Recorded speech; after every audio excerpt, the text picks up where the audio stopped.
I'm not sorry to tell you, I'm not sorry to tell you this, but the Statue of Liberty was not created for what they have been telling us it was created for hundreds of years ago. Actually, the Statue of Liberty was created to celebrate freed slaves, not immigrants. And check this out. I'm about to flip your wig, especially, the Egyptians that are living in Egypt today. I want you to listen very closely.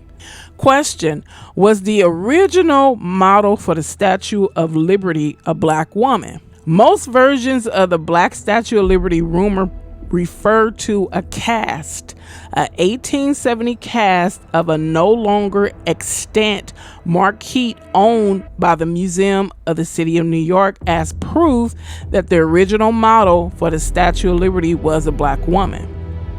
The temporal proximity and aesthetics overlap between Bartholdi's Egyptian proposal and the Statue of Liberty project, and the preliminary nature of the statue's study models makes it impossible to rule out an 1870-71 Liberty model that has design origins in Bartholdi's drawings of black Egyptian women in 1856. We have been telling you all along that the true original Egyptians do not look like those who took over Egypt. They look like us. So next time the Egyptians want to foolishly, these people who are calling themselves Egyptians want to say we are still in their history, actually they're still in ours, or trying to, but you can't steal our history. You just can't. Just like you can't steal whatever you've been trying to steal from us for centuries. You can't do it. It's not in your DNA.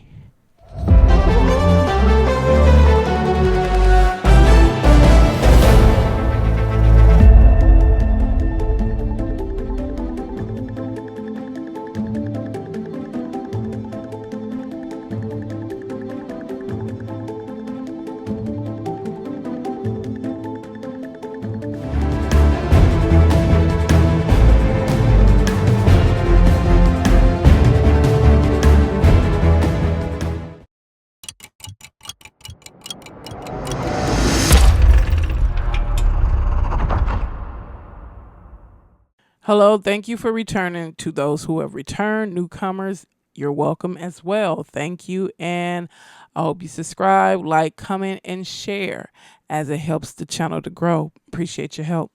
Let's get into this. This is how I feel. I'm expressing how I personally feel. I'm beyond done with America and the world trying to dilute and tear apart our standings in this country that is ours. We are not immigrants. We never were. We are the natives, as most enslaved were natives to this land, and some were never slaves. A small part were enslaved from Africa. The psychological game that they played is to try to dissolve our solid foundation on the land that is ours. When you say natives, make sure you're referencing those called Black Americans. Most people in this country came after the fact. After the fact. So you better show respect, or you can leave. Today, tomorrow, like now. Or you can stay with your stubborn, rebellious self. How about you pull up a chair? Take the front row seat. Because I want you to sit back and watch what's coming for you next. Imagine being in your house, right? Somebody come over visiting, and you guys have a discussion. It might be mild or heated, and the guests tell you to leave your home. That's how you sound, immigrants. I don't care if you've been in this country, you have 2 generations in. That's how you sound. You sound ludicrous. Stop running your mouth. Or what's about to happen, the repercussions that's about to fall on white America, who willingly perpetuated the crimes of their ancestors against us, is going to happen to you too. Don't you run and ask us for help either. Many people are out of line, but I'm about to put you right back in line, and you're welcome. Now let's get into this truth. When La Boule's Statue of Liberty enlightening the world was completed, it not only represented democracy, but also symbolized American independence and the end of all types of servitude and oppression. A broken shackle and chain lie at the statue's right foot. The chain disappears beneath the draperies only to reappear in front of her left foot, its end link broken. However, although the broken shackle is a powerful image, the meaning behind it was not yet a reality for Black Americans in 1886.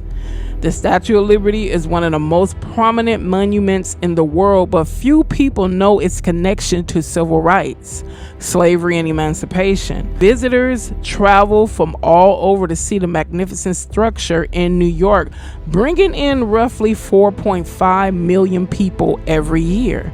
Yet the original meaning behind the Statue of Liberty may not be as well known as Lady Liberty herself. Of course it's not. You notice when things have something to do with us, it's kind of covered up. But let the Statue of Liberty have been designed and represented white women or any other group besides us, you would have known. Let's continue. The statue came to New York in 1886 as a symbol of liberty and freedom 2 decades after the American Civil War. Most people associate the monument with immigrants arriving at the New York harbor. However, many don't know that the creators behind the statue originally wanted it to honor the end of slavery. Let me say it again. The creators of the Statue of Liberty wanted it to represent the end of slavery, not immigrants coming here thinking they have a leg up over us, thinking they are so arrogant and pompous as to think you're going to come over here and do it better than us, not realizing that you are only a tool being used by oppressive people to continue to oppress us. Now what price do you think you have to pay or are going to pay for being used as a tool against us? Let's go on. It wasn't until 6 years after the statue was unveiled in New York that Ellis Island opened, allowing for millions of immigrants to make their way through the inspection station into America. The bronze plaque along the pedestal of the statue was then later added in 1901, displaying the recognized line from the new Colossus, a poem by Emma Lazarus. Give me your tired, your poor, your huddled masses yearning to breathe free. You're about to hear the original idea behind the Statue of Liberty, including how she first came into being, what her creators wanted her to symbolize relating to slavery and freedom, and the backlash of the final version. Again, the Statue of Liberty had nothing to do with immigrants coming in this country after the fact. Edouard de la Boule was the French architect behind the Statue of Liberty and an activist for the abolition of slavery. As a member of the Union League Club and co-founder of the French Anti-Slavery Society, he had hoped to create the Statue of Liberty for America, not only to praise the two countries for coming together, but also to show his gratitude toward President Abraham Lincoln's fight against slavery. With the help of the sculptor Frederick Augusta Bartholdi, the original idea for the statue was revealed in 1870.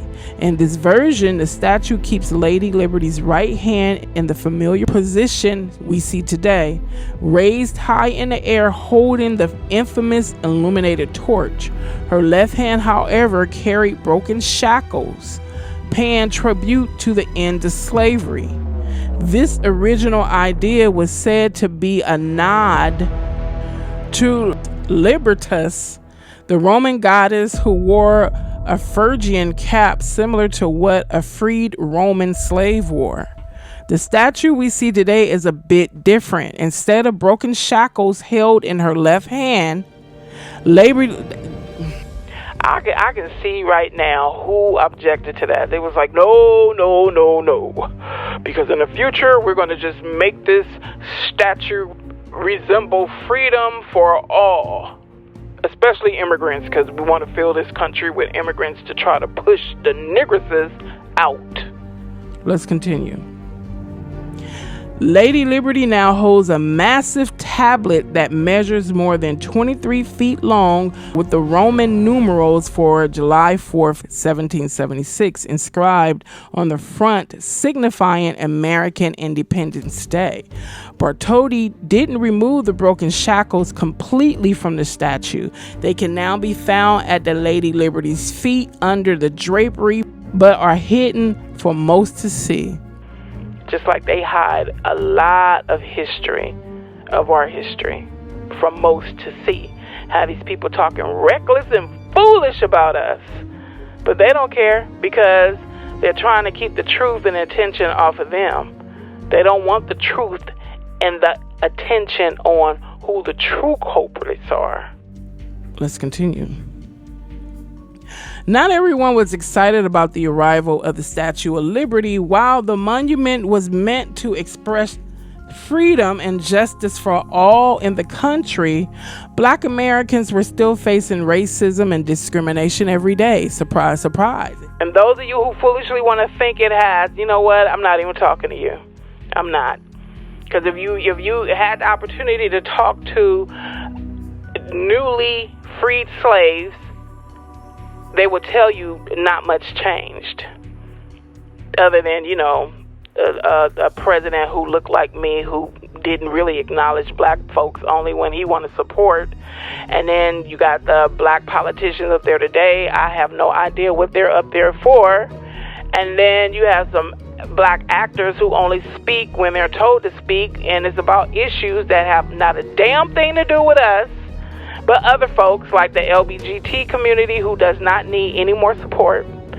And immigrants, they'll speak up for immigrants and other things that really doesn't matter when it comes to our community. So other than that, not much has changed. Let's continue. During that time, women still did not have the right to vote. And yet the statue portrays a woman as the face of America's political liberty. The notion of liberty for all left many communities feeling excluded and doubtful about the true meaning behind the statue. After the statue's dedication in 1886, the black press began to debunk romantic notions of the Statue of Liberty in American history. Racism and discrimination towards black Americans did not end after the Civil War or with the dedication of the statue. It continued on for more than a century. As a result, the statue was not a symbol of democratic government or enlightenment ideals for black Americans, but rather a source of pain. Instead of representing freedom and justice for all, the statue emphasized the bitter ironies of America's professed identity as a just and free society for all people regardless of race. From the time of the statue's dedication, attitudes towards the statue in the black American community were ambivalent and uncertain. Although black Americans played no active role in the statue's conception or design, they contributed to the main fundraising drive for the statue's pedestal, participated in public celebrations during its dedication in New York City, and conducted their own celebrations at the time as well. We always contribute to the wealth of others, and when it's time to return a favor, they basically kick dust in our face. I wanted to say something else. Let's continue. And concluded their own celebrations at the time as well. Black American newspapers throughout the country covered these events extensively. Yet for black Americans, the Statue of Liberty also long symbolized America's failure to protect their civil rights, and it's still happening today. We vote and we support these rotten, no good for nothing politicians and political groups, but then other people get help. Like, we go out in droves, and we went out in droves and voted for these rotten people, and then Asians and gay communities get the protection. You see how that works, black folks? I hope you're paying close attention. In the early 1900s, many black Americans were victims of white supremacists and nativists who used the statue to represent their exclusionary views. Since then, continuing ambiguity among black Americans about whether to embrace liberty hopefully or scorn it as a symbol of American hypocrisy has been expressed in numerous works of art, political debates, and on at least one occasion, violent protests. Planning and construction of an immigration museum at the Statue of Liberty took 17 years, 1955 to 1972, and the effort involved a fierce public debate about how black Americans were enslaved in this country, could and should be presented as immigrants, and if so, how their history and contributions to American society should be told. Lord have mercy. The Statue of Liberty would never have been conceived or built if its principal French and American advocates had not been active abolitionists who understood slavery as the cause of the Civil War and its end as the realization of the promise of liberty for all as codified in the Declaration of Independence. But the Statue of Liberty was not intended entirely as a monument to the end of slavery. The statue's form after June 1871 clearly embodies La Boulé's views on the two-part realization in 1776 and 1864 of his ideal of liberty.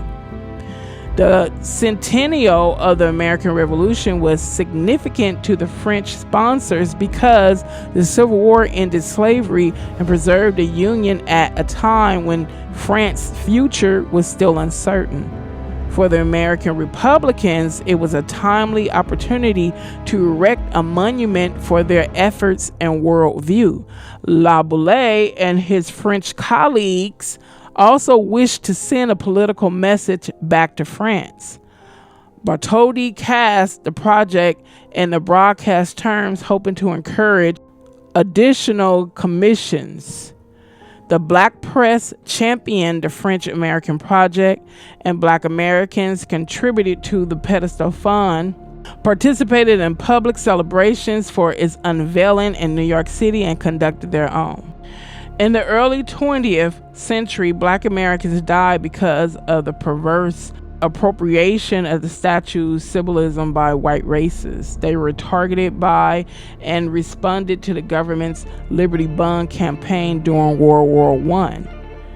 Racial justice, particularly for black Americans, has been a recurrent theme ever since the Statue of Liberty's inception, as evidenced by political cartoons, poems written for the 50th anniversary, debates over the content of the American Museum of Immigration's exhibits, and acts of civil disobedience in the 1960s and 70s, along with recent work by black American artists. The Black Statue of Liberty rumor extends this tradition of active engagement with this American icon.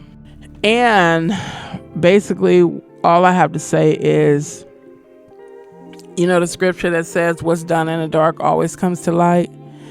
What's hidden is revealed. Well, that's what's happening now.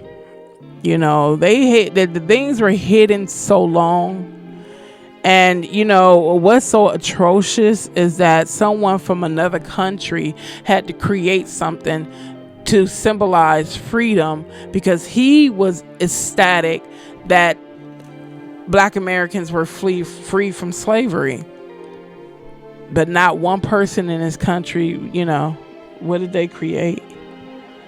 More hostility. And then when we wanted to be separated and have our own, what did they do? It was granted to us, free acreages were granted to us, but then Andrew Jackson, evil ass, rescinded it. And then when we said, okay, well, we're going to build our own, we're going to put our dimes and quarters and nickels and dollars together, and we're going to build our own. And then what they do, yeah, it's going to be bad. What's about to come down the pipeline, it's going to be real bad for those who just kept this nonsense going. And the kicker is, it didn't have to keep going this way. But their hearts, look at it. Doesn't the races America, don't they seem like the Egyptians? You know, that God kept hardening their hearts, and he wouldn't let Pharaoh wouldn't let his people go, God's people go.